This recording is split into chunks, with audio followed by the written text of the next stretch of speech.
I'll also note that our typical legal counsel, Josh Nelson, is unavailable, but we got the next best thing. Our pinch hitter, Miss Mala, she is another great asset from BBK. So she'll be making sure that I say everything that's within the legal realm. So I'm glad to have her here. And with that, Chair, I'll leave it to you when you want to begin. Okay, well, I'll call the meeting to order. I guess I'm supposed to welcome everybody that's connected, and it looks like there's one person right now. And move to the first item, which is roll call. Thank you, Madam Chair. Commissioner Jim Anderson. Present. Commissioner Roger Anderson. I'm here.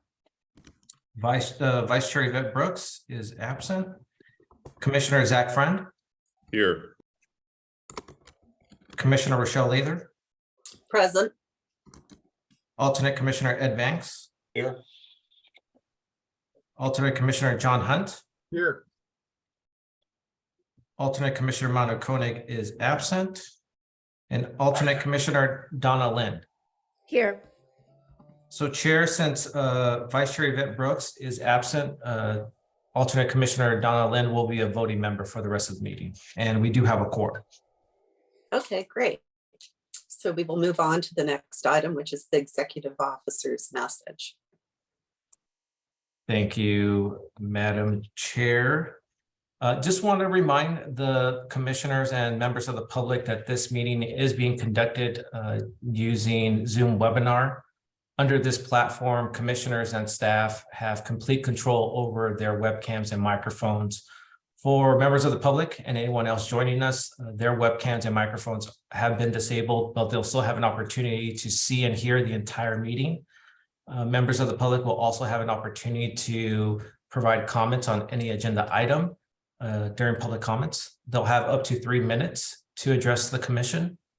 After they're acknowledged by staff and the chair, they'll have up to 3 minutes to provide their comments to the commission. I'll inform them when they have 1 minute left and when their time is up. And at that point, their microphones will be muted once again. And in accordance with AB 361, any action that requires a commission vote will have a roll call vote administered by staff. Chair, that concludes my quick update of the virtual meeting process. Thank you. There's no action required. We will move on to adoption of the minutes. Yes, ma'am.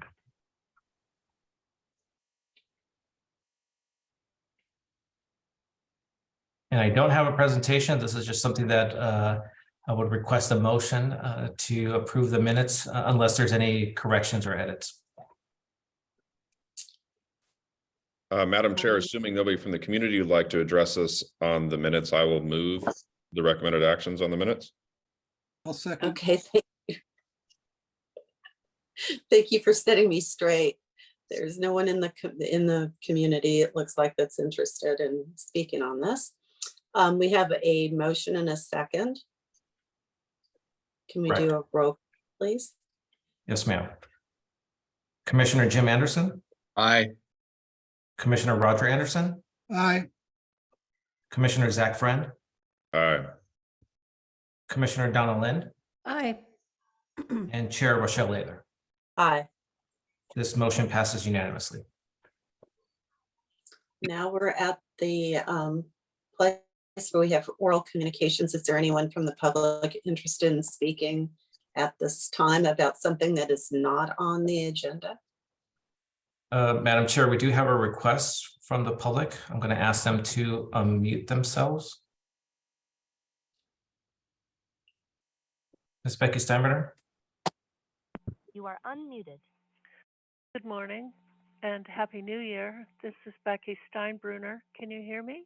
Yes, ma'am. Thank you. I just want to make you all aware that I've recently been made aware that the county has been declared a local state of disaster or emergency for the flooding.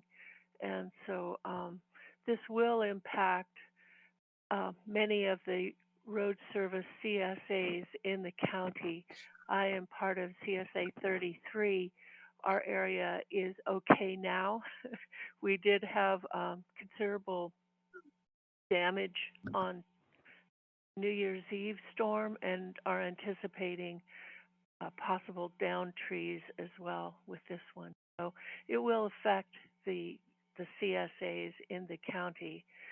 I also want to say that the Soquel Creek Water District's engineers report for Title 22 recycled water public comment did end, and I've not yet seen the final report responding to comments, and I look forward to that. I do note that the city of Santa Cruz conducted an engineer's report for limited amount of tertiary treated water that will be used only at the wastewater treatment plant. But at this time, the city is not planning to use any of the recycled water for irrigation. They may in the future, but that is something to note. And I continue to watch with interest. One more minute, Ms. Becky. Thank you. I continue to watch with interest the merger of Branciforte Fire District with Scotts Valley Fire. I'm very concerned for the potential future cost to the Branciforte Fire District people that may come with a special benefit assessment vote that is currently being studied, feasibility study now. They're having a special meeting this Thursday to fill 2 vacant board seats. Those 2 people resigned because of what is happening there. And so I think it's something that you all should be watching. Thank you very much, and Happy New Year to you all. Thank you for your service. Thank you, Ms. Becky. And Madam Chair, there are no other requests to address the commission at this time. Okay. So are there any commissioners that have any oral communications? Okay, then we'll move on to special business. Resolution of appreciation for Commissioner Ryan Coonerty. Is there a staff presentation? Yes, ma'am. Thank you, Madam Chair. I know Mr. Ryan Coonerty would rather enjoy his morning doing something else instead of attending another public board meeting. So I want to keep this brief. Mr. Ryan is and always will be a champion in local government. His 16 years of dedicated service is proof of that. And we were fortunate to have him on LAFCO for over 7 years. As a small token of appreciation, staff is recommending that the commission approve the draft resolution. I will note that the resolution has already been signed, framed, and given to Mr. Ryan, so there's no need to read the resolution out loud, but simply take action to formally adopt it. That said, Madam Chair, I want to end my presentation here to allow commissioners, the public, and/or Mr. Ryan himself an opportunity to speak. So thank you. Thank you. So are there any members of the public interested in addressing this item? Madam Chair, I do not see any hands raised at this time. Okay, I guess Ryan is a member of the public now. He is. I gave him panelist abilities in case he wanted to speak. Okay, There he is. Hi, everybody. I just want to thank you. I got the resolution, which Joe actually hand delivered to my house, impressing my father-in-law, who was babysitting my kids very, very much. It's been a privilege to serve with all of you. Everyone who shows up to these meetings and engages on often very complex topics and engages with them with thoughtfulness and a real commitment to community. And so I've appreciated serving on LAFCO over these years, and I appreciate all of you who will continue to do so and represent our community well in the process. thank you. Are there any members of the board that would like to address this item?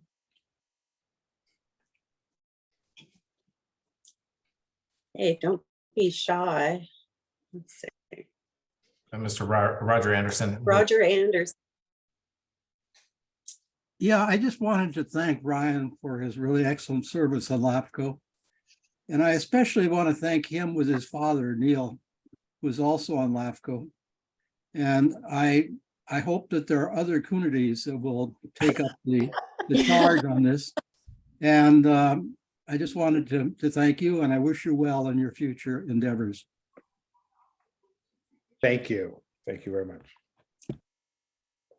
Okay, let me see. I'm having trouble keeping track of all these hands. Let's see.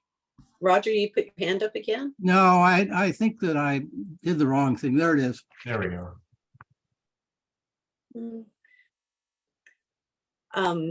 Well, Ryan, thank you for everything you've done. As far as, in my career, I've worked with you when I worked for the county, and I always found you to be a very thoughtful, reasonable person that wanted to do the right thing, and I appreciate that. Thank you. Ms. Donna Lind.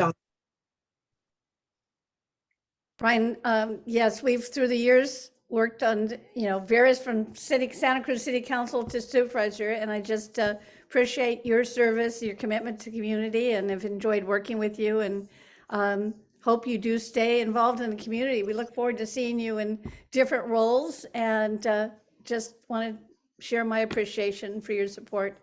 And, particularly going back, I think more when you and I worked from city council to city council, and your support of Scotts Valley has always meant a lot. So thank you very much. Thank you, Donna.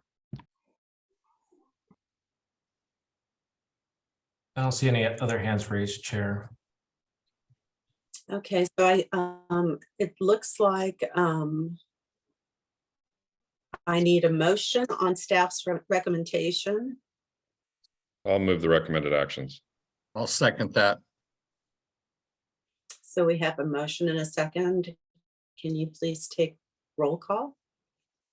Yes, ma'am. Commissioner Jim Mr. Anderson, Beck? Aye. Commissioner Roger Anderson, Aye. Commissioner Zach Friend, Aye. Commissioner Donna Lind, Aye. and Chair Rochelle Lather. Aye. This motion passes unanimously. You're off the hook, Mr. Ryan. Thank you. Have a good meeting, and everyone should stay dry and safe. Thank Appreciate you. it. Two. Take care. Bye. Unless you want to stay. No, I'll leave it up to you guys. All right. Okay, so now we've moved on to public hearings, the CSA 54 dissolution. Thank you, Madam Chair. In August of last year, LAFCO analyzed the 9 water agencies in Santa Cruz County, including CSA 54, which was originally created in 1996 to provide water to the Summit West community, but ceased operations in 2007 when water responsibilities were transferred over to the Summit West Mutual Water Company. Since then, CSA 54 has provided no services, has not conducted any financial transactions, or held any board meetings in over 15 years. These findings were outlined in LAFCO's countywide water service and sphere review. As a result, the commission adopted a zero sphere back in August as a precursor to dissolution. This action was significant because the state controller's office is now required to identify inactive districts for mandatory dissolutions on an annual basis. LAFCO anticipated that the state would identify CSA 54 as an inactive district, and sure enough, it was identified in the state's published list back in November. So today, I want to briefly go over the mandatory dissolution process. As I mentioned, the state published a list every year under Government Code Section 56-879, and they notify the affected LAFCOs. Within 90 days of receiving notification from the state, LAFCOs must determine whether the identified district does in fact meet the statutory criteria, which it does for CSA 54, and even the county has expressed support in dissolving the CSA. Within the same 90 days, LAFCO must then initiate the mandatory dissolution by adopting a resolution, which is being considered today. And finally, LAFCO is required to hold a public hearing to officially dissolve CSA 54. While there is no protest period, staff will still notify the affected residents about the proposed action for full transparency. Again, this dissolution does not affect their water supply in any way because they're currently receiving water from a private water company. Therefore, staff is recommending that the commission adopt the resolution initiating the dissolution of CSA 54 as an inactive district. Madam Chair, that concludes my presentation. I'd be happy to answer any questions once you open and close public comments. Thank you. So I will open public comments. Is there anyone wishing to speak? Madam Chair, I do not see any hands raised at this time. Madam Okay. Chair, I'll move the recommended actions. I'll Thank you. second that.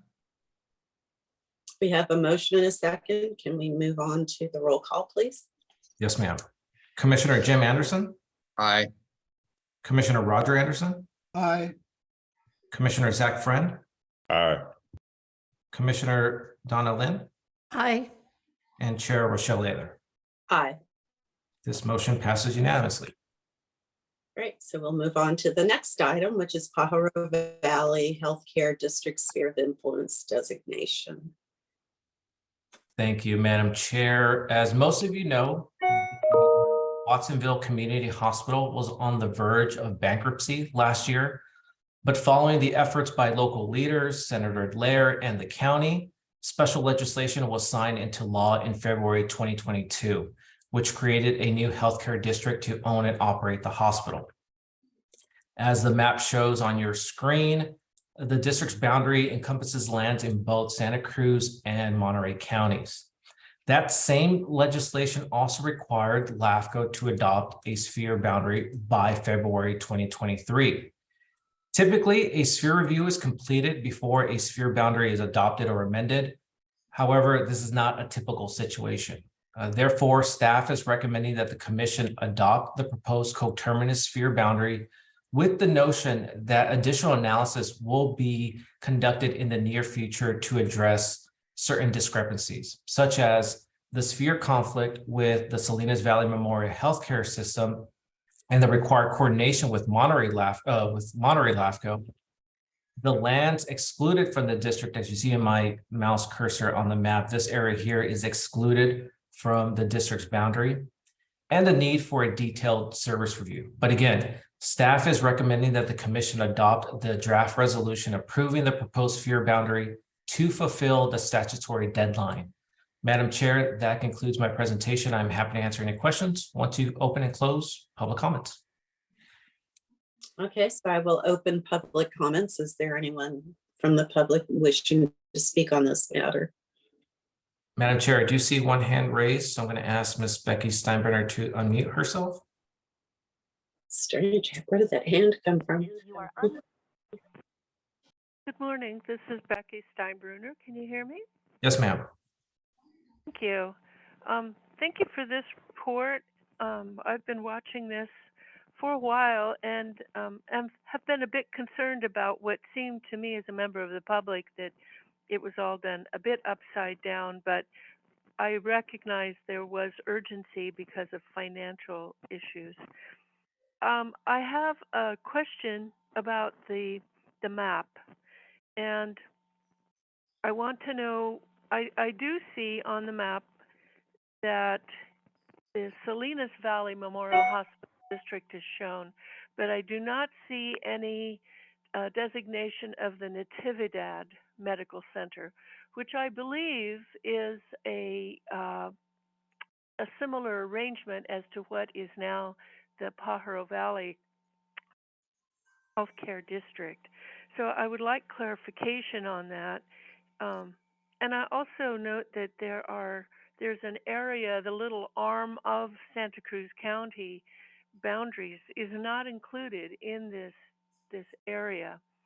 So I want to know why, which leads me to my question is, how did Senator Laird and those who were helping to develop SB 418 determine the boundaries of this healthcare district? I would like I have been curious about that. I do note that Kaiser has a contract with the new Watsonville Hospital to provide services for their clients. But I hope that the service review, which will be coming out in about 3 years, it looks like, the end of 2025, will include impacts of the future planned Kaiser Medical Center in Live Oak. And I also finally note I've been trying to research the website for this new district to determine board agendas, and the pages online for pvhcd.org are all broken. So that definitely needs to be addressed. And I guess my last question is 43% of the Watsonville Hospital's income is from patients on Medi-Cal. How does that compare with Dominican Hospital? Thank you very much. Thank you, Ms. Becky. Okay, Madam Chair, I do not see any hands raised to address the board at this time. then I'll bring it back to the board. Are there any questions by the board members?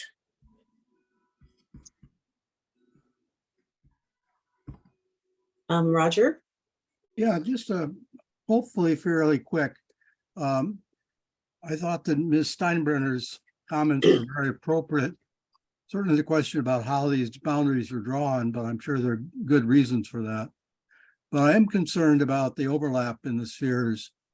And I'm just wondering, I understand this will be taken care of, but exactly how will that be done? Mr. Serrano. So good question. So one is how was this boundary established? It's my understanding that the local leaders, the county, the stakeholder group followed the Pajaro Valley Unified School District boundary.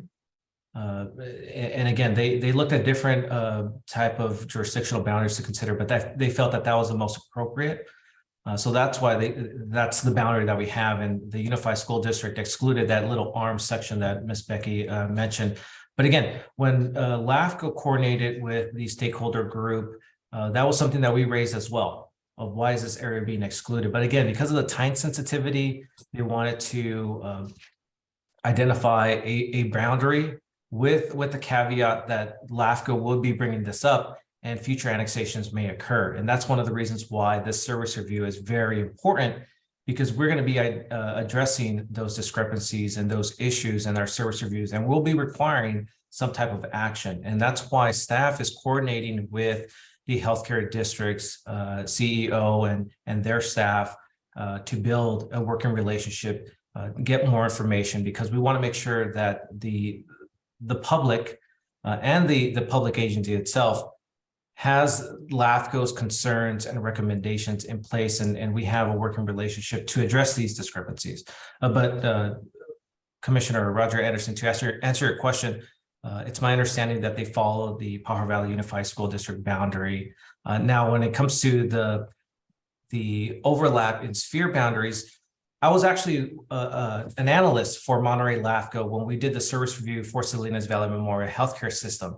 And prior to 2018, the Salinas Valley Memorial Healthcare System sphere was only pretty much coterminous. And so there was a lot of underserved residents in the northern portion of the county. So as part of the 2018 service review, Monterey LAFCO extended the sphere boundary to be at the northern portion of the county. Now, state law prohibits jurisdictional boundaries to overlap, but there is no restriction on sphere boundaries. That being said, LAFCOs always look for ways to have logical boundaries, and including sphere boundaries. So as part of this sphere proposal for this commission, we want it to be coterminous with a jurisdictional boundary, and we're also going to coordinate with Monterey LAFCO to amend the Salinas Valley Memorial Healthcare System sphere to exclude this area so that there is no overlap. And that's something that the executive officer for Monterey LAFCO and I have been discussing. And again, it's going to be addressed in the upcoming service review. So very good questions from the commission and from the public. And that's something that LAFCO will be addressing in the near future.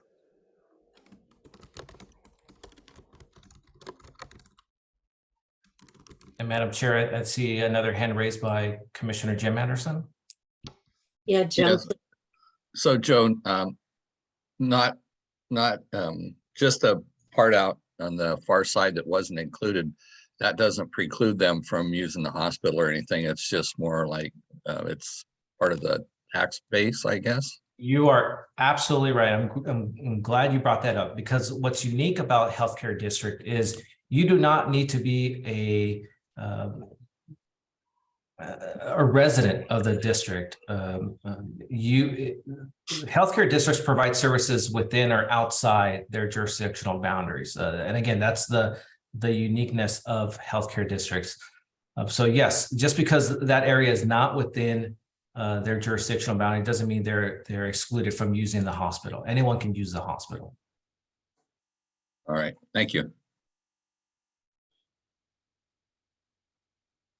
Are there any other questions from board members? I see Mr. Roger once again. You know, I just have one other question. And that is in terms of the funding of the special districts contribution to LAFCO. How will this new healthcare district affect that? So that's one of the key questions asked when there's a discussion of forming a special district is where is the funding? Can it be financially stable? And again, typically when a new district is considering to be formed, that's one of the main questions that LAFCO asks as part of the process. It's my understanding that the district has developed a business plan identifying the projected revenue stream and their costs. LAFCO has not seen that. That's one of the things that I'm scheduled to meet with the district staff to get a copy of that business plan and to see what their financial performance is going to be now and in the future. Now, when it comes to Salinas Valley Memorial Healthcare System, only 1% comes from property taxes. Their services are funded by the Medi-Cal and Medicaid. So I can't answer your question because I have not seen the business plan, Commissioner Roger Anderson. That's something that staff needs to see when we conduct our service review. That's not exactly what my question is. It may be changed now in terms of LAFCO policy, but at one time, since the healthcare districts were so much larger expenditures than any budgets than any other 8 special districts, they ended up being assessed a large amount of the special district's contribution to LAFCO. And I'm just wondering what the present situation is. Oh, I'm sorry. I misheard your question. Yes, so I am coordinating with the county when it comes to the apportionment and the allocations. Because this healthcare district is an independent special district, they will be contributing to the LAFCO budget. What that amount will be is based on the state controller's annual revenue report, which is not out yet. So it's yet to be determined what the amount will be for the healthcare district and how that impacts the other funding agencies. So that's still yet to be determined, but that's something that LAFCO staff is coordinating with the county.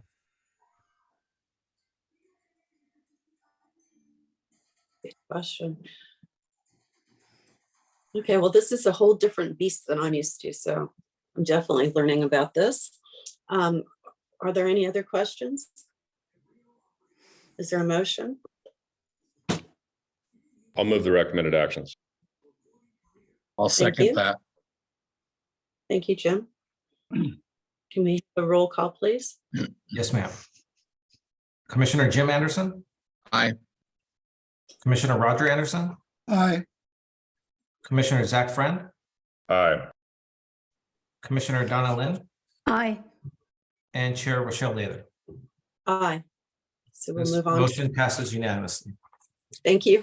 I was jumping ahead. Other business? LAFCO staffing support. Thank you, Madam Chair. 2022 was a very productive year. We analyzed 44 different agencies through 3 separate service reviews. 2 of them were countywide evaluations for water and fire. We also completed 5 boundary changes, including the Opal Cliffs Recreation District reorganization. And all of this was done with 1 full-time employee. And we're just getting started.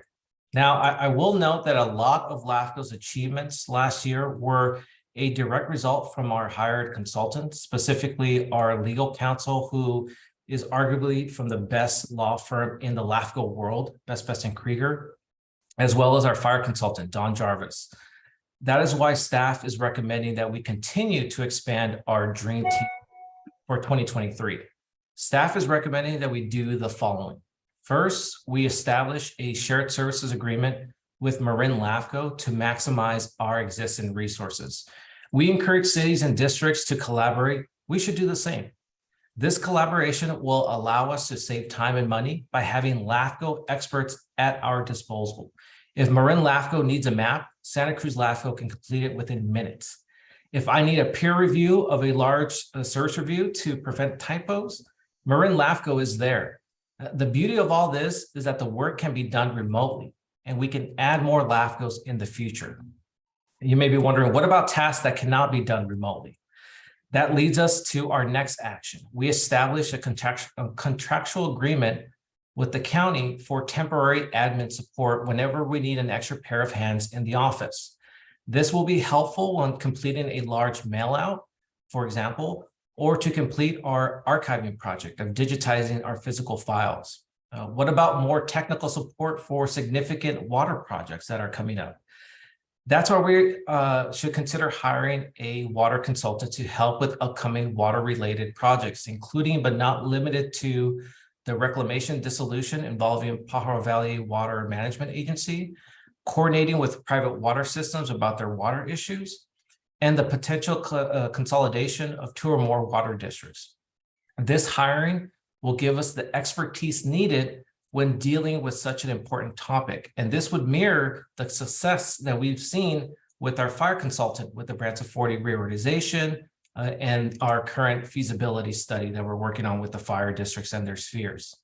Some of you may be wondering, these are all as needed agreements. What if our single employee is out for an extended period of time? That leads to our last action. We consider hiring another full-time employee. Staff has proven that a clerk or a secretary is not needed, but rather hiring an analyst would provide staff a partner, someone I can give the keys to the kingdom without any hesitation while I'm out for an extended period of time, but more importantly, help me with analytical support with these upcoming projects. The proposed salary for the LAFCO analyst position is based on the most recent analyst recruitment efforts from other LAFCOs in order for us to be competitive. Staff is proposing that the new analysts start at $55,000, which is approximately $4,600 a month or $26.44 an hour. Based on the county's salary schedule, the proposed analyst position will be equivalent to the county's GIS System Tech 1, which is a step 1 at $26.20 an hour, and their payroll clerk, which is $26.78 an hour, again, step 1. I also spoke with CalPERS, and LAFCO currently pays approximately $2,700 a month in medical costs, which is approximately $32,000 a year.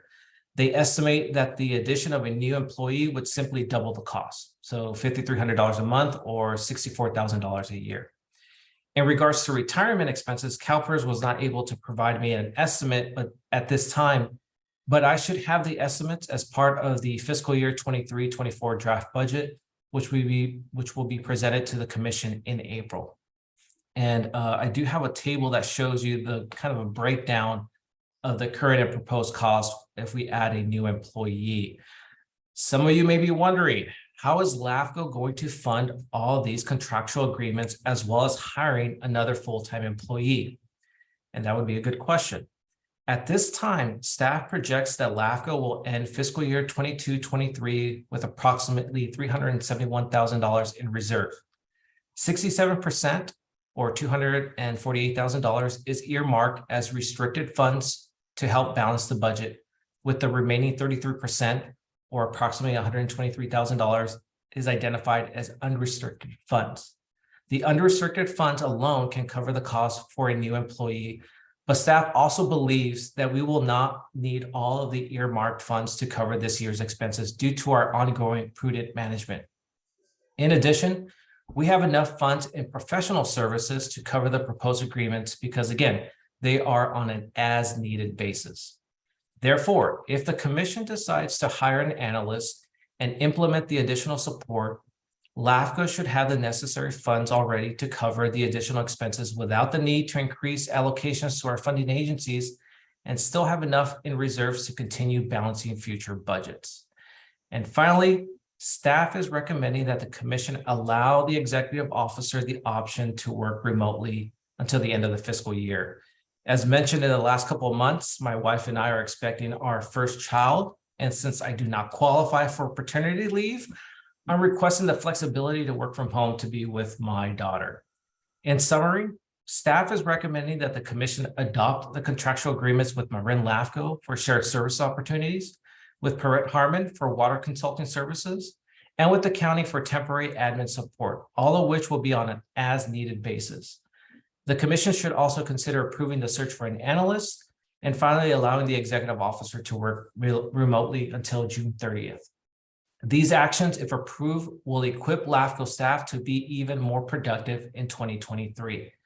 We have shown the public and the local agencies our abilities, and with additional help, more can be accomplished. Madam Chair, that concludes my presentation. I'm be happy to answer any questions once you open and close public comment. So I will open public comments. Is there any, I'm having a hard time seeing who's here, member of the public that's interested in speaking on this item? It looks like, oh, I see, I've got many lists. Becky is interested in speaking. She has her hand up. Yes, ma'am. Want to ask her to unmute herself? You are unmuted. Hello, this is Becky Steinbruner. Can you hear me? Yes, ma'am. Thank you. Thank you for this report. And first of all, congratulations, Director Serrano, on your child coming to the world. I hope all is going well with you and your wife. And my congratulations. Thank you. Congratulations. I have a question about the choice of Marin County to help with services. I certainly support you having some help, but I'm wondering, what about Marin is the choice? The County of Santa Cruz has, the planning department in the past has partnered with San Luis Obispo County. So I just would like some clarification on why Marin is the best choice. And if Marin contacted you, because they certainly could benefit by your expertise as well. Regarding the contracting with Ms. Perrette Harmon, I did not know she had retired from Scotts Valley Water District. That was a surprise to me, and I'm curious that her new address is in Sacramento. So I am a bit concerned about a potential conflict of interest because she has just come from managing Scotts Valley Water. So if there are issues that involve potential consolidations or something, that she may have still some ties with those stakeholders and benefactors of Scotts Valley Water. So I would like some discussion on that. I'm curious about your statement of potential consolidation of 2 water districts. If you could please refresh my memory on what those 2 actions would be. I note that in your report, it mentions small water company work and especially addressing AB 54. Thank you. So AB 54, I've looked up, and it has to do with making sure that LAFCO is ensuring that the small water systems are complying with the Safe Drinking Water Act. I remember in your county-wide service and sphere review, it seemed mostly aimed at making sure that all of the small water systems had valid and working websites. But I would like to know what extent Ms. Harmon would be helping with AB 54 compliance, and again, what those potential 2 consolidations of water districts involve. Thank you very much. Thank you, Ms. Becky. Madam Chair, I do not see any other hands raised at this time. But if you'd like, I would like to address some of the comments that Ms. Becky had. Okay. So really good comments and questions, Ms. Becky. One with Marin LAFCO. Initially, Santa Cruz LAFCO had the idea of collaborating with our neighboring LAFCOs like Monterey, San Luis Obispo, San Benito, Contra Costa, to name a few. And that included Marin LAFCO. Unofficially, we've been helping each other out for years. But there's never something in writing to really clarify if and when we can provide assistance and what type of assistance are we looking for. During my time when I was a new analyst in Orange LAFCO, I helped create a matching webpage for local agencies. We called it the eHarmony for local agencies, where we identified, hey, I'm City A looking for a bulldozer, and City B could provide that, or District A could provide that. So I always looked for ways to find ways to collaborate. And one thing that is an untapped potential is for LAFCOs to help each other out. No one goes to school to become a LAFCO employee, but we have these skill sets that we can really share with our neighbors. And so we brought this idea up to our neighboring LAFCOs, and some of them has expressed interest, but because of limited staffing or timing, most of the LAFCOs were unable to move forward. But Marin LAFCO said, yeah, let's do it. Let's be the champions of this shared service opportunity.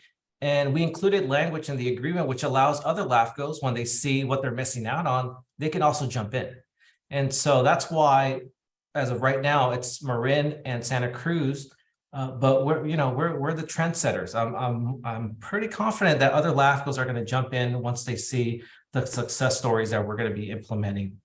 So that's why it's just Marin and Santa Cruz. When it comes to Ms. Harmon, again, LAFCO has seen success with Don Jarvis, who is a former fire chief, and he was instrumental in the Central Aptos La Selva consolidation that happened 2 years ago. And I truly believe that we've seen success because former fire chief Don Jarvis had those working relationships, and he knew the lingo, and he helped LAFCO build stronger relationships with other fire agencies. And that's where we're at right now with the fire districts.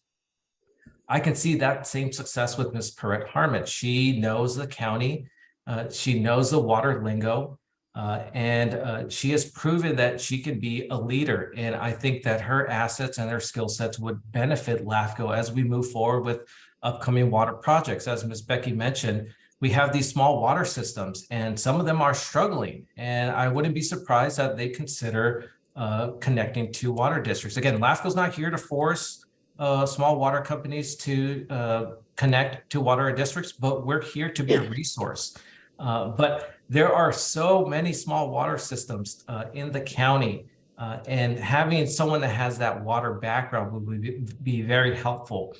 When it comes to consolidations, it's my understanding that Soco Creek Water and Scotts Valley Water and other water districts are looking at ways to collaborate, and that may lead to consolidations or other form of joint ventures. So that's something where if LAFCO can provide assistance, I want to be at the table and having Ms. Perret as an ally, as a team member, but again, help with those discussions. So that's the reason why staff is recommending a contract with Ms. Perret Harmon, very similar to the contract we have with Don Jarvis. So hopefully those answer Ms. Becky's questions, and hopefully that provides additional context to the commission.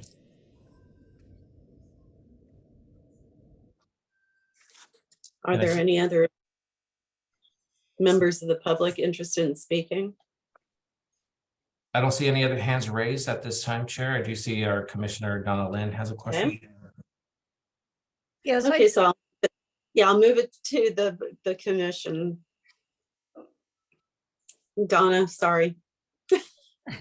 I wanted to add a little bit. Perrette, I've worked with Perrette in the Santa Margarita Groundwater Sustainability Agency for some time. But she came from City of Santa Cruz prior to that, so had spent years working with the City of Santa Cruz, and also has been working with some of the other agencies, even during this time, collaborating on a few projects. So I really agree with what Joe shared, that it isn't that she simply has a connection with Scotts Valley. She's got history having worked with other agencies, being employed by the City of Santa Cruz before Scotts Valley, as well as working with other districts and agencies. And she did retire in December, and David, David McNair has stepped into the manager's position, but she's continuing to consult with other agencies as needed. And we're thankful that she's bringing all that knowledge and experience to continue to serve our community. So just my thoughts on that. Thank you. Thank you. I thought I saw Jim Anderson. You did. My question is, what's the staff size in Marin, Joe, that made them want to do it, not the more local ones? I'm sorry, Commissioner Anderson, what was your question? Do they have a larger staff size than some of the others? Because since they volunteered and the others didn't, I just don't know why they're not contiguous with us. So they're maybe what you'd call them, I would think, a more affluent area. Yeah, but Marin LAFCO has an executive officer, an analyst, a clerk, but we've been helping each other out for the last couple of years. Jason Freed, who's actually joining us today, him and I will brainstorm. I've also helped their staff create maps for them. I did a quick GIS 101 session with their analysts to get more familiar with ArcGIS.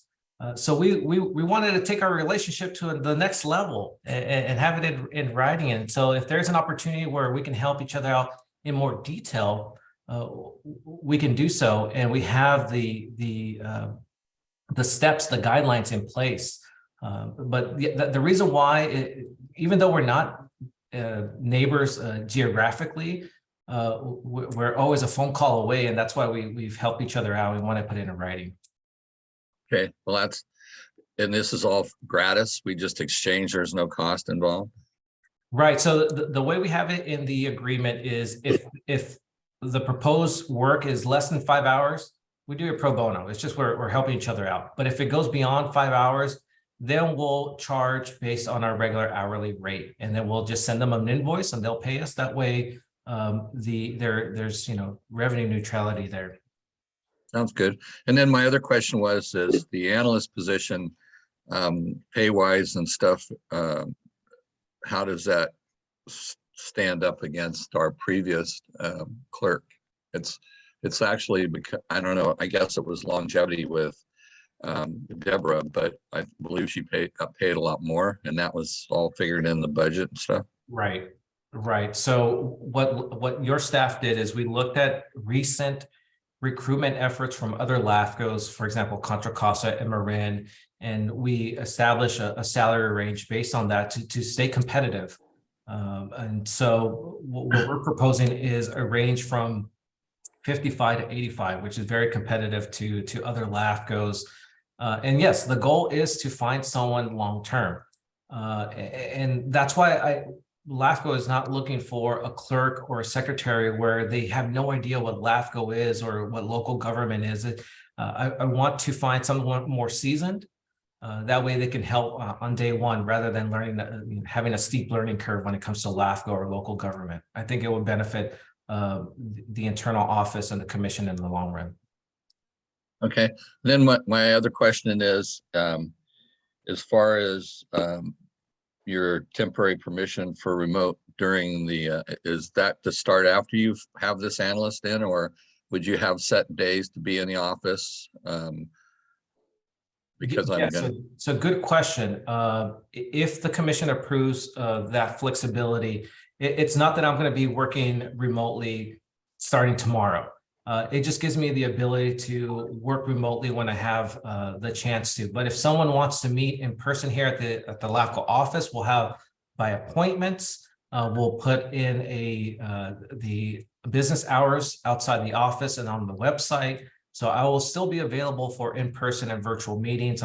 Still be available from 8 to 5. It just gives me that flexibility of, instead of going into the office this day, I'll work from home. So this gives me the flexibility, but it's not that I'm going to start working from home starting tomorrow. But it would be based on now and June 30th, with or without the new analyst.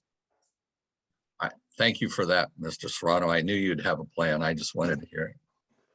Of course. Thank you. Thank you. Okay, Roger? Yeah, a couple of things. The first thing I'm curious about is this contractual agreement with Marin. I'm curious whether there are other LAFCOs which have similar agreements already in place. It's quite an impressive contract, which quite honestly I have not digested, but I'm just curious about the source of that document, and basically whether these are being done with some other LAFCOs like in Southern California.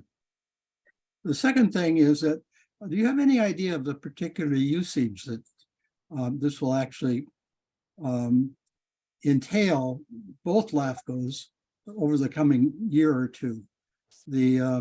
I liked your idea that up to 5 hours was basically pro bono. $500 doesn't buy what it used to, and so I think this is a good idea. The third thing is we've talked before about involving Santa Cruz County to take care of administrative types and clerical types of problems. Again, I wanted to find out the present status of those negotiations and how much further along we are. And then the last thing was I'm convinced that we are going to see budgetary implications of this sometime in the future. Personally, I think it's very justified and I support the recommendations, but I think we should be aware that this will increase our costs over the longer term, and we certainly can't continue to tap reserves more than a few years. So we should just keep that in mind, that this is a commitment that there will be more expense in the future. Right, and really good questions as well. Let me make sure I cover them. The first one is, are there any other contracts out there? It's my understanding. So this idea, new ideas aren't really new. It comes from other past successes. And my understanding is, when I was working in Southern California with Orange LAFCO, the 6 Southern LAFCOs went into a contract to hire one auditing firm, so that way they could save money by just hiring one auditor to do their audits, and so they all went into one contract. So it has been done. There are success stories, and I believe that there are other LAFCOs that do that, but those contracts are very limited to one thing. Just, okay, we're going to hire one auditor for us for the next 5 years, something like that.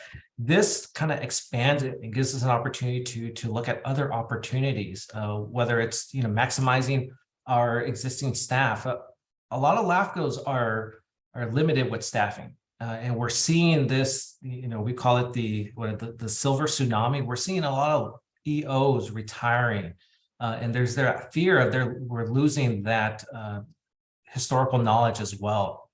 So one way to minimize that or mitigate it is to help each other out when we can. And this is I believe the first of its kind. And what we did is Joshua Nelson and I, we crafted this contract, and we coordinated with Jason Freed, and he provided his comments. And so we developed this contract from scratch. And I'm really hoping that this kind of triggers more discussions for LAFCOs to work, have more joint ventures with one another.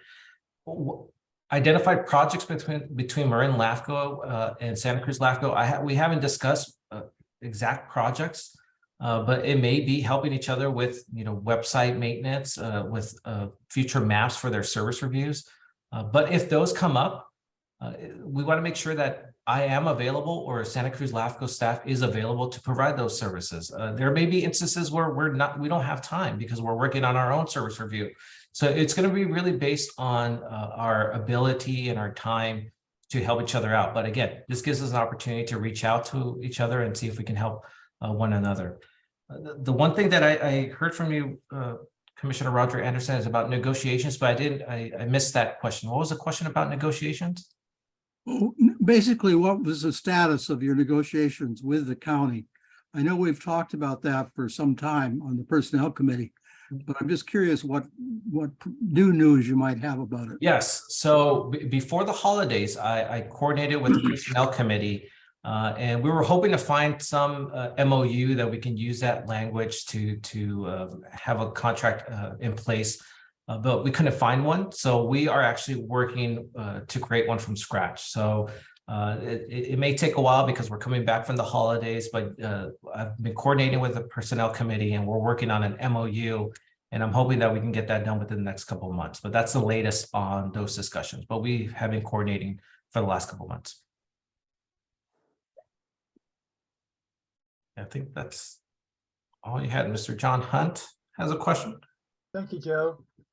I'm looking at the proposals on the board, and the contracting and the sharing of services with other LAFCOs are very flexible and adaptive, and they seem to make sense as things move forward. We can staff up, we can staff down. On the other side of it is the idea of hiring a new permanent employee, and I understand the need for paternity leave, which will occur this year and may occur in later years.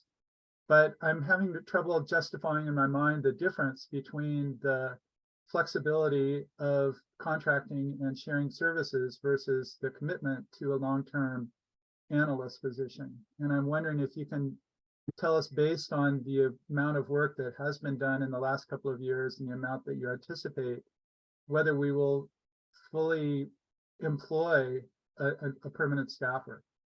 Thanks. Right. There's always been well, let me backtrack. I always, the fact that I've started out as a student intern and I was a clerk and I was an analyst, and now I work my way up to the executive officer. I have a great feel on how to operate the internal office. And I would love it to just be myself, here alone, doing it the way I like to do it. But there's that the fear of contingency. What happens if something happens to me or I'm out for an extended period of time? We should have a backup. Checks and balances. So I think that we can justify hiring a new full-time employee. But again, not someone just to answer the phones or to file, because we're not getting that many calls, and I already know how to file our records, but someone that can help manage the office, represent LAFCO in other meetings, help writing the staff reports and service review. I think that's needed, and just having another pair of hands here would be an assistance to current staff and to the commission. Now, it's always great to have a team, and sometimes we don't need I can't justify having 3 analysts and a clerk, just like in San Diego LAFCO when they have like 8 employees. But if we can utilize the existing staffing from our neighboring LAFCOs and maybe the county for technical support when it comes to a large mail out or for scanning purposes, I think that's something that we could really take advantage of utilizing existing resources from the county, from our neighboring LAFCOs, at the same time have 2 full-time employees here. I think that's the best of both worlds. And I think with our current funding, we could justify that. So that's kind of staff's point of view when it comes to having both another full-time employee and having these as needed agreements in place. Hopefully that answered your question, Mr. John. Thank you, Joe. Are there any other members that have questions? Madam Chair. Okay, well, that's- I do. Yes, ma'am. And I think one of the things that you kind of danced around with Roger's question was, or maybe it was Jim actually, is the pay actually high enough to get an analyst? Because if Deborah was paid more than that, that seems kind of to me. And I, even looking at it, not knowing what other people were paid in the past, it seemed kind of low to me for what you want to get. And then the other thing was, do you have an idea of what county department will help you? Because they all have their own priorities and they're not about to drop everything to help you in a pinch. So it seems like that's a little bit of optimistic expectation. The county isn't like one thing. Right. There's so many departments in there and they all have their deadlines and timelines. And I think you need to figure out what department would actually have the resources to do this. It seems kind of hard after having worked in the county and be in a department where I couldn't get support from clerical because other priorities were there. I just don't, it seems kind of, a dream to me. And I know we talked about the office hours and you working remotely. And I was thinking that you were planning on being in the office a couple of days a week. And those would be the days that if somebody wanted to come and drop in, they could. Exactly. And so when I saw this, it didn't, maybe Roger had a different take on it, but I was thinking it wasn't like you could just work from home full time until June without having some set dates, like, Tuesday, Wednesday or something, but specific dates. Yeah, of the the intent week. is to still come into the office regularly, but having that flexibility. So I didn't want to put like Monday, Wednesday, and Friday, I will be in the office. It could be that whole week I'll be in the office. But if there's times where I need to take our dog to the hospital or I just can't leave the house for that day, that's that flexibility. But I'm more productive here in the office. So my plan is to be in the office, but again, having that flexibility, if I need to work remotely, I have the permission from the commission to do so. But again, if the commission wants me to set a schedule saying I'll be here Monday, Wednesday, and Friday, that's something that I would be happy to. I just wanted that flexibility. When it comes to the county departments, I think you're absolutely right. When I'm working with the county personnel department on that MOU, we want to clarify who's going to be helping, how is that going to work, but that we're working on that language as we speak. And when it comes to the salaries, yes, that's something that I wanted to make sure that we are encouraging people that are qualified, that they are compensated appropriately. And I've looked at the other analysts that were hired and what they're being offered. And I think the starting salary of 55 is a step one. With Miss Deborah Means, she kind of reached her cap with the steps. So she was getting that higher amount of salary because she was with LAFCO for over a decade. So if someone coming in with Santa Cruz LAFCO, they would start at step one and they have that salary range to earn more if that's justified. But is that top step what she was making? Her like around $75,000. That was her kind of Okay. salary. That's what my question was. Okay. Yep. It looks like Zach has something to say. Zach? Yeah, thank you, Madam Chair. I think this conversation is interesting, but not actually that important, in the sense that we're sort of debating pretty de minimis things. And back when Joe made the decision to functionally eliminate the clerk position, I had flagged, as you may recollect, a concern that I had that he was opening the door, A, for no redundancy, and B, for exactly this discussion to happen, which is that you get used to, I mean, if Joe had come to us at the time and said that a clerk really didn't work and we just needed to elevate to an analyst, this would have been a unanimous vote. I mean, and the idea that I mean, this isn't 2005. I mean, people do remote work now, and we need to accommodate, if we want to have young recruited people in, we have to accommodate the fact that they're having kids or they have families or things are complicated. It's a work. If we have an issue with his work product, that's a different story. I don't need him sitting in an office that literally nobody walks into during the course of the day to prove that Joe's doing his job. So I just think that everything he's asking for is totally reasonable. I don't really, it just, he came in also at a lower rate, you may recollect. I mean, than what we had with Pat. We lost a clerk that was at the top end. It's like we forget that 5 or 6 years ago, our budget was different than it even is today. So I just wanted to provide the historic context, realize that we're trying to recruit a next generation of folks. We're trying to recruit and retain people to LAFCO, which 99% of the community couldn't even tell you what that stands for, what it does. And so it's useful to create an environment that actually accommodates all this. I'm totally supportive of what it is. Now, to a little bit of a point of what Dr. Hunt said, I agree on the contract visa versus people internal. I think that the one flag I would present to you, Joe, is that if you do elevate an analyst, I think by definition that should obviate or at a minimum reduce the need for outside contracts, because you are bringing in somebody at a higher level that should be able to do things like the work that Peretz, I see that she's on, but that she would be doing, for example. So Right. I would expect to see a reduction in the need for contracts should we bring in an analyst, because they would be providing services at a higher level. Now, and that should, to some degree, actually eliminate some of these additional costs associated with that. But in the intervening time, we should have people with redundancy. I mean, unless there's a need for additional discussion, I'm prepared, Madam Chair, to actually move the recommended actions. Okay, is there a Second, second? Okay, can we have a roll call, please?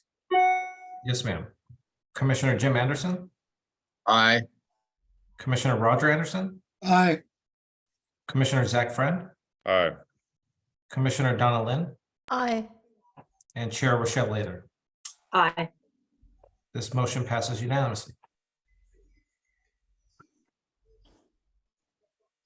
So let's see what we have next.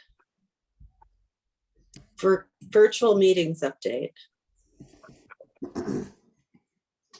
Thank you, Madam Chair. I'll keep this brief. The governor is scheduled to lift the state of emergency regarding COVID in February 28th, if I'm not mistaken. If and when that occurs, then AB 361 will not be usable. We've been using AB 361 to conduct our virtual meetings for the past, it feels like forever now, but the last 2 years. So with that, once the state of emergency is no longer around, we do have a new law that does allow for virtual meetings, but it's very specific. In essence, you can only join us virtually as a commissioner if you're sick or you're out of town on a work-related trip. Other than that, you cannot join remotely. So staff is recommending that we revert back to in-person meetings starting with our next scheduled meeting, which is in March 1st. Now, I do see a benefit in having remote meetings for members of the public. That's one silver lining that I've seen during the shelter in place is we did see an uptick in public participation, especially in special districts like these smaller special districts. People were starting to watch what those board members were doing, and I see a benefit for us to continue having that option for members of the public to join us in person or remotely. So staff is coordinating with the county to use the Board of Supervisors chambers and their virtual meeting equipment so that members of the public and our legal counsel to join us virtually. So that would save us some money as well, rather than having Ms. Mala or Josh join us in person and charging their reasonable rates to be in person, but actually just join us remotely. So that's something that staff is working on. But again, staff is recommending that revert back to in-person meetings starting on March 1st. And again, if something happens with the state of emergency, or if there's a rising COVID cases, staff will continue to keep the commission aware of all that. But that is staff recommendation to revert back to in-person meeting starting March 1st. And Chair, that concludes my presentation. I'd be happy to answer any questions once you open and close public comments. So I will open this to public comments. Are there any members of the public wishing to speak on this item? Madam Chair, I do not see any hands raised. I do not either. Okay, so I will close public comment and bring it to the commission.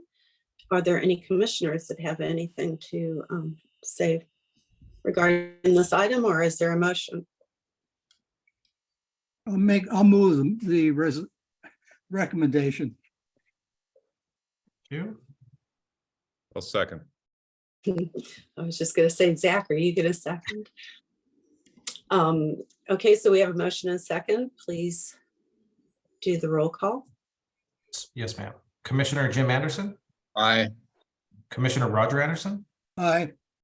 Commissioner Zach Friend, Aye.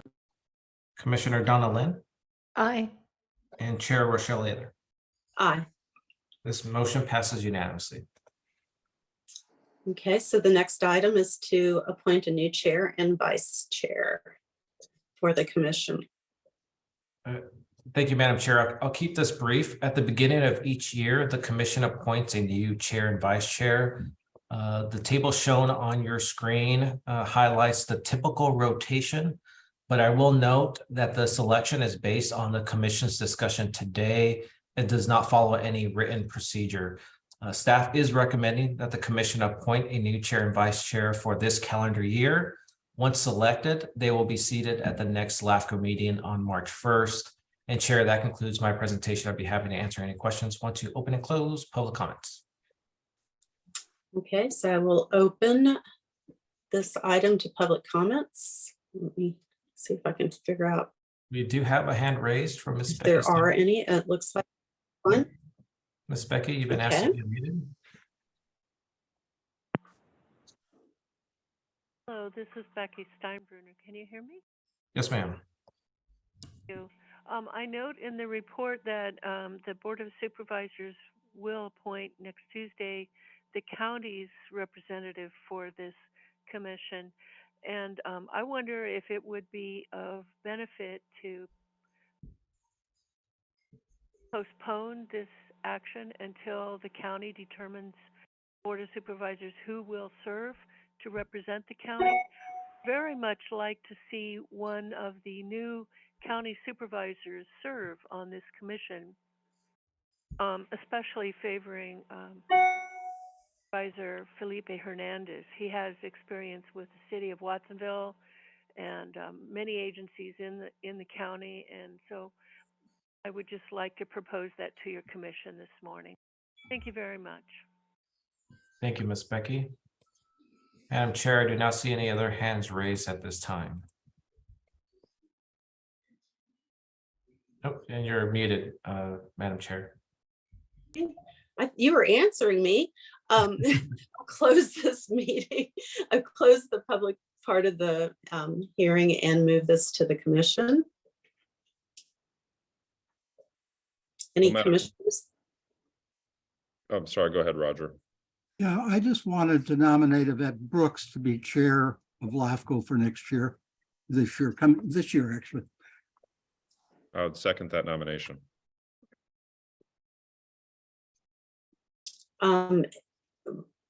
Are we doing this separately? I guess so. Okay, so we have a motion and a second. Can we do the roll call for the chair? Yes, ma'am. Commissioner Jim Anderson, Aye. Commissioner Roger Anderson, Aye. Commissioner Zach Friend, Aye. Commissioner Donna Lind, Aye. and Chair Rochelle Ayler. Aye. So the person that's not here is going to be our chair. The way it works. Now we just need a nomination for our vice chair. This- Well, Mr. Chair, while it is traditionally, I think, the time for the county to be the vice chair, I will happily pass that on to somebody else. And given that we have a mid-county representative, I think to some degree, if we could have somebody within the South County, this was not a conversation I had with him in advance, but I'm not sure if Dr. Hunt would be interested in serving as the vice chair of this body for representing the South County interests in the district. Thank you, And Zach. I'd be happy to entertain that if the commission is interested. I would then nominate John Hunt as vice chair. Just a staff comment, in the event that Ms. Yvette Brooks cannot join us, then the vice chair would run the meeting but right now, Commissioner John Hunt is an alternate, so he would not be a voting member. So that there is a little conflict there. And again, I'm just thinking of worst case scenario of can an alternate run a meeting, and Ms. Mala, can you help me with that? Would that be an issue? I don't think it's a prohibition. I think we'll just have to be very careful in remembering that he wouldn't be able to vote if he was in the alternate capacity. Gotcha. I thought I brought that up when Yvette was the vice chair. Right, but there was just a little, there was a transition because then she went from alternate to a regular voting member. So there's only a month or two that she was an alternate, and we didn't face that issue. But again, we got clarification from our legal counsel that we can have a vice chair as an And Jim alternate. Anderson has his hand up. Yeah, I just wondered, so will there be one more person setting up there? So we'd have to make a combination since the voting members would be up there and now also an alternate, or how would that work? Just for logistical reasons. Yes, that's my understanding, and we logistically we can figure that out when we revert back to the chambers. But again, that's something we just will adjust if the commission wants to move forward with this nomination. I mean, it seems like I appreciate the notification.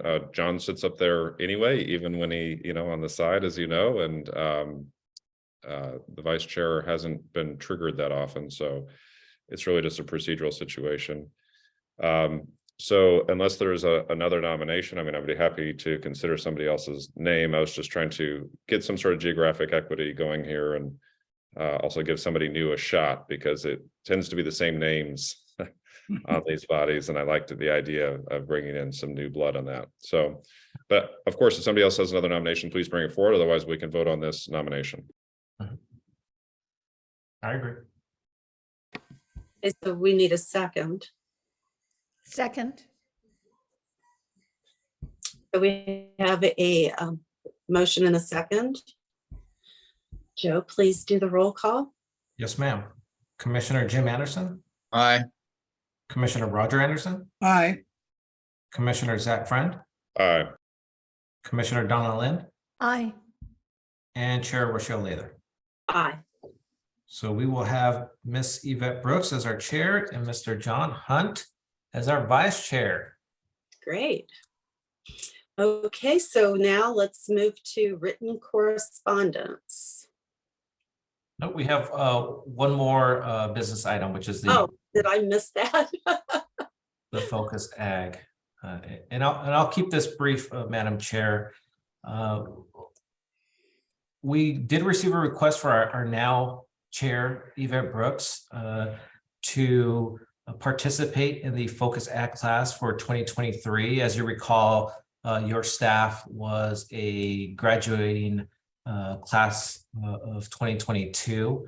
We were the longest class ever to graduate because of the pandemic. So we initially, our class was 2020, and it took us 2 years to graduate, but we were able to accomplish that. I did see a lot of success and benefits from being part of this class. Again, with Santa Cruz County, we have a large amount of farm land and agriculture. So having LAFCO exposed and networking with farmers and ag representatives was a huge benefit for LAFCO in building that working relationship and that trust of LAFCO being a resource and not just another layer of government. And so Ms. Eva Brooks would also like to attend that class, and she's requesting that LAFCO provide the tuition. We do have earmarked in our budget of $1,000 for training and education. Staff is not scheduled to use those funds this year, so I think it would be possible to use that for Ms. Brooks' tuition if the commission decides to sponsor her for the 2023 Focus Ag class. So staff is recommending approval of her requests, but Madam Chair, I'll be happy to answer any questions once you open and close public comments. Okay, so I will open public comments. And Madam Chair, I do not see any hands raised at this time. Okay, so I will close the public comments and bring it to our commission. Any commissioners have any comments? See Commissioner Friend. Yeah, Madam Chair, I do have a brief comment. It's actually just more of a question, Joe. I mean, look, Focus Ag, I can't tell you how amazing it was, how much I learned through that when I became a new supervisor. I think that, actually, I think everybody should do it, quite frankly. I just don't know whether LAFCO, I mean, she's a city council member. I feel as though the city of Capitola should pay for this. So it just felt a little odd. I mean, if we're going to a LAFCO conference, yes, Focus Ag, I just want to flag that. That made me feel a little uncomfortable that I think like her own jurisdiction should be covering that, just as my own jurisdiction did for us. So, I mean, but I could be totally overruled on this if other people didn't have the same concern. I want to support her in it because I want her to do it. I just figured that Capitola should pay. No, valid point. And she asked for this item to be considered by the commission. And so I wanted to bring in that, but you bring a valid point. Roger? Yeah, similar question to Zach. It occurred to me that it might make sense to split the contribution between Capitola and the commission. And the other thing that may be more relevant is that my understanding is that if the student completes the course, then there's a rebate of $250. And I think that we certainly should require that be returned to the commission if necessary. So anyway, I don't, I think it's a good idea that we support our members to do this sort of thing. I have a feeling Yvette will probably be involved in Santa Cruz governance for a long time. So with that in mind, I certainly support the idea, but I do want to make sure that we investigate whether we can split the cost with Capitola. Okay. Anyone else? Yeah, I actually thought it was strange, but you had put down there that Manu had done it, and I thought, well, did he do it through us or the county? So, yeah. Is there a motion? Roger, I mean, I would be supportive of that motion. I mean, now quick question, actually, Joe, has she actually been accepted? Because the application deadline is still next week. Right. The application has not been submitted. It's based on whether or not the commission approves this tuition payment. Now, I can't guarantee that she's going to be accepted, but because I am a graduating class and I am recommending her, I have a pretty good guess she'll be selected as a city council member as well. But yes, the deadline's coming up in 2 weeks, and so she would need to submit an application if she wants to move forward with it. Well, I would be comfortable with supporting Roger's comments, which was I will move a half tuition with if a reimbursement is provided at the completion of the class that it comes back to LAFCO. Gotcha. Was that an official motion by Roger? Oh, I just made the motion. I just moved it. So I was hoping. I'll Roger second it. Right. It's good to have somebody on the commission that can straighten out these motions. Oh my goodness. Okay, so we have a motion and a second. Do we have a roll call? Madam Chair, just for clarification, is the motion to pay half and have the city of Capitola pay the remaining half? Or is it to receive a reimbursement if there is one at the end of the process? Yeah, it's both, Joe. So Okay. it's the $500, and if there is a reimbursement, the $250 comes back to LAFCO. Got it. Thanks for clarifying that. Madam Chair, I'll administer the roll call now. Thank you. Mhm. Commissioner Jim Anderson, Aye. Commissioner Roger Anderson, Aye. Commissioner Zach Friend, Aye. Commissioner Donna Lind, Aye. and Chair Rochelle Lather. Aye. This motion passes unanimously. We're almost done. Okay, so now we're on to the item of upcoming vacancies. I'll keep. Request presentation. Thank you, Madam Chair. I'll keep this brief. We do have a couple of seat vacancies, as we mentioned earlier in the meeting, and members of the public have also identified. It's my understanding that the county will be appointing someone to represent the county seat on LAFCO this month. So we'll have a new county representative seated on March 1st at our next LAFCO meeting. We also, staff is scheduled to participate in the city selection committee meeting this coming Friday to determine who's going to be representing the cities on LAFCO.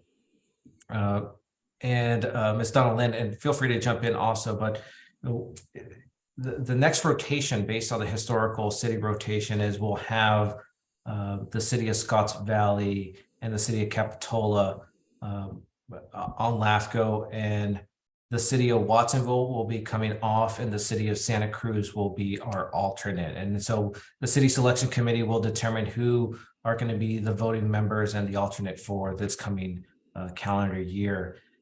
And I believe those are the upcoming seat vacancies. The goal is to have a county representative seated by March and have the city selection committee identify the city reps by April or May. And also we do have a district seat that's going to be vacant in May. So LAFCO staff has informed all the special districts about the upcoming vacancy, and we are asking applications to be submitted.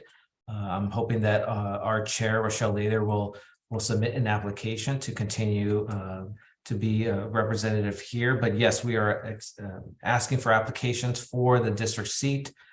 And I believe those are the seat vacancies that are coming up. Staff has identified the schedules in your staff report. And Madam Chair, I'd be happy to answer any questions once you open and close public comments. There is no action for this item. This is just informational.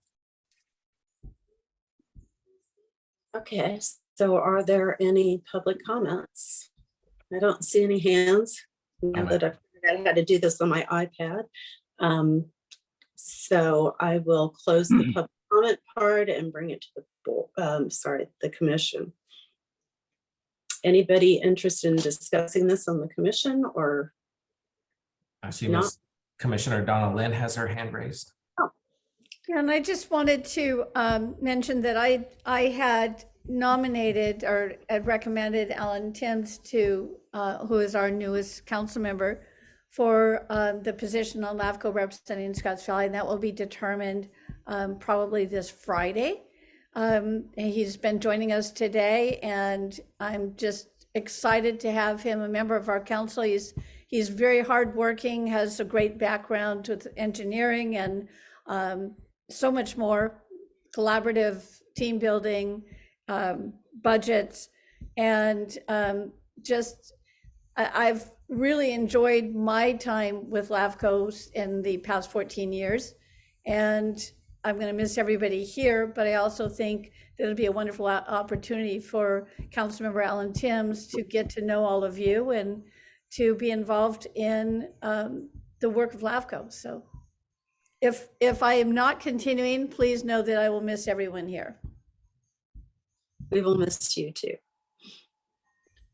Is there any other? Okay, so there's no action, so we could just move on, right? Yes, ma'am. And it looks like there's no, are there any written correspondence? Staff has not received any late written correspondence, so we can move forward to the next item. Okay, so the next item is press articles. And Madam Chair, staff does not have a presentation. This is just something that we provide to the commission on a regular basis. If we identify any articles that are LAFCO related, we share with the commission, but no action is required. This is just informational. Okay. Madam Chair, we do have a hand raised for this agenda item. Okay, I was just looking to see if this was a item that for Public comments, yes. okay, yeah, please. Okay. Ms. Becky, you've been asked to be unmuted. Hello, this is Becky Steinbruner. Can you hear me? Yes, ma'am. Thank you. The article that I appreciate you including, Director Serrano, is the one, well, all of them, but in particular, the one with the title State Fire District Law Plays Role in Branciforte Fire District Election. Because I have friends who live in that fire district, and I'm interested in general in special districts and consolidations and things, I have been following the Branciforte fire issue, and I was very concerned. A number of issues in this whole process have bothered me, but I was very concerned when chairman of the Branciforte Fire Board ordered Director Pete Veneris to resign, stating that he was not eligible to serve because he owns a home in Monterey County.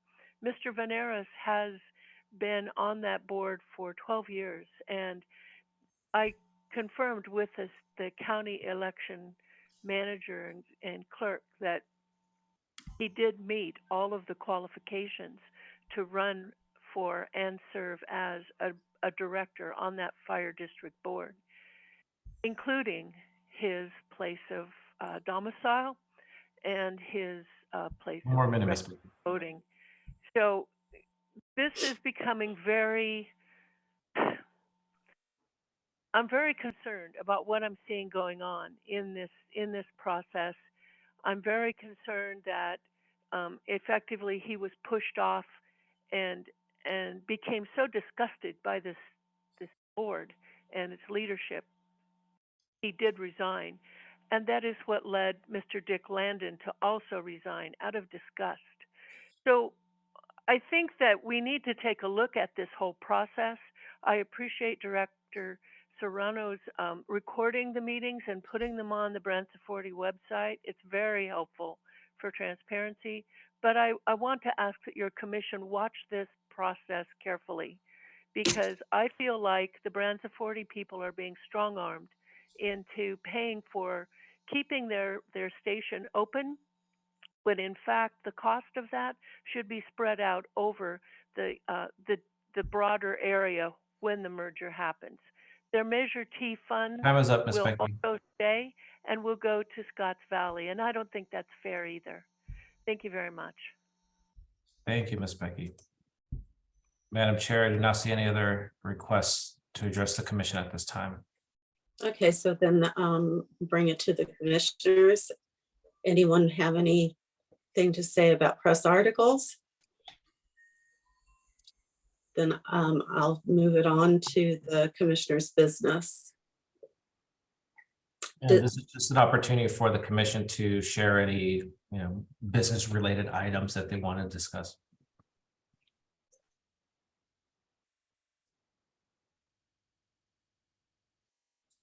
I guess I'm trying to move it too fast, huh? Okay, so are there any commissioners wishing to share anything at this point? Let's see, I think everyone's ready to go. I think we're all ready to go. So I will adjourn the meeting until the next scheduled meeting, which is March 1st, 2023. There's no February meeting. We're going to all have you in our prayers, Joe, and hopefully everything turns out the way you plan. I hope so. It's any day now, so I'm like really excited. Congratulations. How exciting. All right, thank you, Madam Okay. Chair. Thank you, commissioners. Thank you, Joe. Bye, everyone. Thank Thank you. you, Bye. Paula. Stay Appreciate safe it. out there. Hopefully we didn't scare away Mr. Timms from the commission. He doesn't scare easily. All righty, take care, everyone. Bye-bye. Bye.